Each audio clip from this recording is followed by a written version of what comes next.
Benjamin Haddad qui nous a rejoint dans ce studio. Bonjour. Bonjour.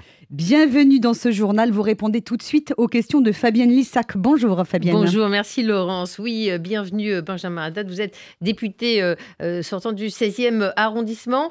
Vous avez commencé cette campagne très tôt et ça se voit dans les résultats. Vous arrivez au premier tour avec 47,71% des suffrages, devant Patrick Draye, 17,7%, Louis Piquet, RN, 17,56%. Vous êtes parti dans les starting blocks. Tout de suite, dès qu'on a appris la décision de la dissolution le dimanche soir, j'ai déclaré ma candidature et je suis reparti. Et puis surtout, c'est un score que j'accueille avec beaucoup de reconnaissance, évidemment, vis-à-vis des électeurs qui m'ont fait confiance au premier tour, avec beaucoup d'humilité, de gravité au vu de la situation nationale naturellement. Et je crois que c'est aussi le fruit de 2 ans de présence sur le terrain, dans le 16e arrondissement, auprès des électeurs, de travail à l'Assemblée nationale, où j'ai été l'un des députés les plus actifs, notamment en commission, et puis d'une campagne très dynamique où on allait écouter. On est dans une situation où il y a beaucoup d'angoisse, beaucoup d'inquiétude. Je l'entends, des électeurs qui sont en colère, qui nous demandent une réaction d'autorité, de fermeté sur les questions de sécurité, d'immigration. Je l'ai beaucoup entendu, des électeurs de gauche comme de droite, qui nous demandent aussi de mettre de côté les étiquettes partisanes et d'avancer ensemble, d'être capable de rassembler, de gouverner différemment de ce qui a été fait ces dernières années, avec les Républicains à qui je tends la main, avec les socialistes, la gauche modérée qui refuserait l'attelage extrémiste, avec Jean-Luc Mélenchon et la France insoumise. Et donc ça fait 3 semaines effectivement qu'on a sillonné l'arrondissement, tapé aux portes, tracté. On est de retour sur le terrain. Je sors à l'instant d'un tractage et j'y retournerai après votre interview. La montée des extrêmes visible dans le scrutin du premier tour semble montrer que les Français en auraient assez du en même temps, la chèvre et le chou.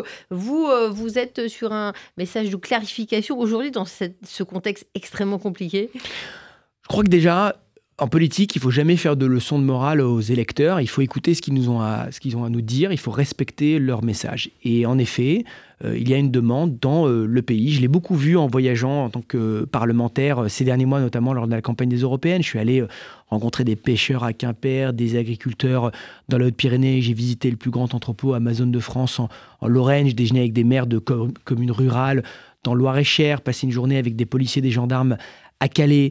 Cette demande d'autorité sur les questions régaliennes, elle est très présente. Et donc ça, je crois qu'il faut qu'on l'entende et peut-être avoir l'humilité de dire qu'on n'est pas allé assez loin ou que le message n'a pas été suffisamment entendu. Ce n'est pas renier notre bilan, qui je crois est notamment très fort sur les questions économiques, avec un chômage qui n'a jamais été aussi faible sur les 40 dernières années, que ce soit le chômage ou le chômage des jeunes, avec des investissements étrangers qui reviennent en France, une France qui a trouvé sa voie sur la scène européenne, notamment, mais il faut entendre le message. Et ça, je crois que c'est une des leçons qu'il faut tirer, effectivement, de ce résultat. Mais dire, dans le même temps, que les extrêmes, la France insoumise, le Rassemblement national, n'apportent pas de solution.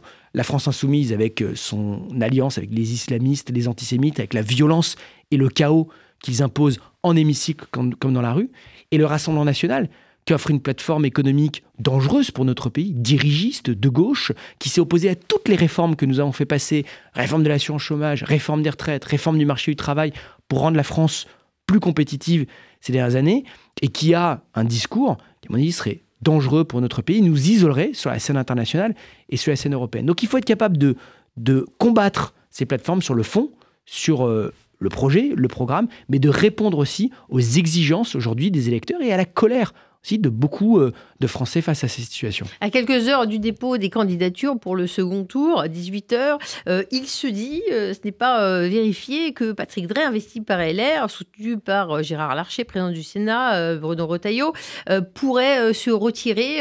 Comment vous abordez ce second tour avec des forces en présence? Et je le disais, le candidat RN, Louis Piquet, relativement nouveau également sur ce scrutin dans cette circonscription. Moi, je l'aborde de la même façon que le premier tour, avec mes valeurs, mes convictions, un positionnement très clair. Je suis un homme de droite, libéral, républicain, pro-européen. Je crois qu'il faut qu'on mette le paquet sur l'autorité, le régalien dans le pays. J'ai le bilan qui est le mien. Je crois qu'on a besoin de stabilité dans ce moment de confusion, dans ce moment qui est difficile pour notre pays. Je sors d'un hémicycle qui était violent et difficile. Mes 2 dernières séances de questions au gouvernement, c'était les drapeaux palestiniens brandis par la France insoumise. Je crois que ça a donné un spectacle consternant de la vie politique pour les Français. Ça a bafoué nos institutions. Et à nouveau, quelle que soit la configuration. Il faut être lucide et franc. Nous allons retrouver un hémicycle qui sera difficile et peut-être malheureusement violent. Et donc, ce que je veux dire à mes électeurs, c'est qu'ils connaissent mes valeurs, ils savent d'où je viens, je sais où je vais. Et avec la stabilité et la colonne vertébrale qui est la mienne, je continuerai à me battre pour eux, pour défendre nos valeurs, pour défendre nos intérêts. Vous avez le regard également d'un expert de relations internationales, diplômé d'un master en affaires internationales. Et puis, vous avez travaillé dans un think tank aux États-Unis. Donc, cette montée des populismes si perceptible en cette année 2024, vous l'avez déjà vécu. Quelles leçons en tirer? C'est-à-dire aux États-Unis, je veux dire. Vous savez, je suis arrivé aux États-Unis. Donc, j'ai passé 7 ans aux États-Unis où j'ai dirigé notamment le Centre Europe d'un think tank spécialisé sur les questions internationales. J'ai beaucoup travaillé sur les questions d'Europe de la défense. Je suis arrivé aux États-Unis fin 2014. Donald Trump a déclaré sa candidature en mai 2015. Pendant 1 an et demi, tous mes amis républicains comme démocrates, les gens qui étaient les experts, les commentateurs qu'on voyait sur les plateaux télé par les politiques américaines m'ont dit « Ne t'inquiète pas, il n'a aucune chance, il va voler en éclats, ce sera terminé la semaine prochaine, etc. » Donald Trump a été élu. Le matin même, le New York Times disait Hillary Clinton a 95% de chances de l'emporter. Ça doit inviter à l'humilité. Et à un moment, à une partie de l'élite, à se remettre en question et dire qu'est-ce qu'on n'a pas compris, qu'est-ce qui se passe dans le pays, aller écouter les électeurs. Et moi, j'ai passé pas mal de temps aux États-Unis. Je suis allé à des meetings de Trump. Je suis allé dans les États de la Rust Belt, la ceinture rouillée, désindustrialisée du Nord, Michigan, Ohio, Pennsylvanie. Et les extrêmes se radicalisent au fur et à mesure. On voit, alors déjà, on voyait une sorte de rejet de la globalisation, de rejet des élites, de désir de protection. Et puis, en effet, une polarisation et une radicalisation du discours politique qui est encouragée par les chaînes d'information en continu et qui est encouragée par les chaînes de réseaux sociaux. Et à cet égard, je pense que la façon dont Donald Trump a terminé sa présidence en particulier était vraiment dangereux puisque, comme vous le savez, il a refusé de reconnaître sa défaite en 2020, ce qui a mené évidemment à la radicalisation du mouvement du 6 janvier. J'étais à Washington à ce moment-là, les militants d'extrême droite qui ont envahi le Capitole pour contester le résultat et pour aller même attaquer des parlementaires.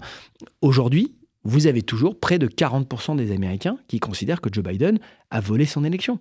Et ça, je ne sais pas comment on revient dessus. Donc, il y a cette polarisation où même on est dans un réel différent. Et quand on fait de la politique, je pense qu'il faut se forcer à aller à l'écoute, à aller parler, à dépasser ces bulles d'information et se mettre, comme on dit souvent en politique, à portée de baffe et d'engueulade des électeurs. Vous avez également étudié, vous le disiez, les sujets de défense. On pourrait arriver à cette situation où des députés qui ont été observateurs dans les scrutins en Russie pourraient devenir prétendument être des suppôts de la Russie. Qu'est-ce que ça peut donner, notamment pour le conflit en Europe, en Ukraine? Quelles autres conséquences peut-on envisager? Déjà, je vous remercie de poser ces questions parce que j'ai quand même un peu l'impression que ce sujet il passe à la trappe ces dernières semaines. On a eu un débat pour les européennes. Or, cette élection aura des conséquences majeures sur la situation internationale et européenne de la France.